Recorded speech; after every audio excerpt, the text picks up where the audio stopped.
What's up? In this tutorial we're going to go over Spry Accordion.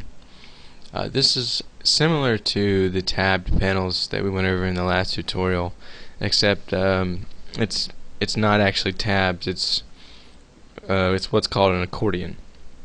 The difference between the two is well, it'll be visible whenever I show you in a second. But they are both actual tools that are used in a web page to display content and to organize it. Basically, you'll have, instead of here, we'll have accordions instead of tabs, and we'll have the same content, but we'll just be displaying it differently. So let's create one, and then this will make sense when I create it. So go over here inside of insert Spry and go to Spry Accordion, and it inserts all of the code for us. And you can see the difference between this one and the last one is that we had an unordered list here before, and now we have divs, and we have the actual label for the div, or for the accordion, inside of the first and second div instead of all of the labels inside of the first unordered list.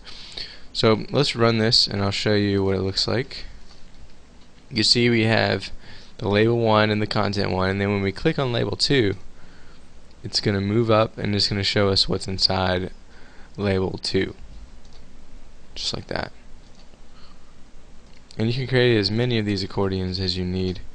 It's just like you do in the last one. You go and you click on add, and it'll add it for you just like that. So now you can see that instead of having 2, we have 3, and we can move back and forth in between each one. And just like with the tabbed panels, you can control the look and feel of all of this inside of the CSS here. You can see all the different styles there, and feel free to go in and edit them and change it around so you can make it look exactly how you want to make it look.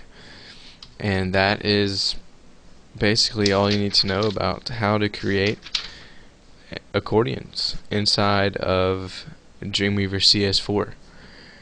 These things are really cool when you're dealing with different pieces of data that you want to display, but they are similar in a way, and you can put them all in a little accordion, and the user can scroll, or not scroll, but click, and she or he can see what is inside of each accordion.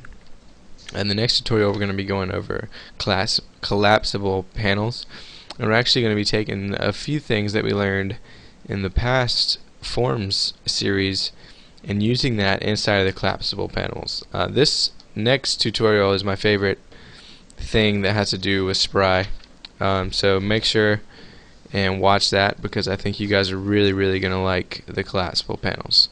So I will see you in the next tutorial.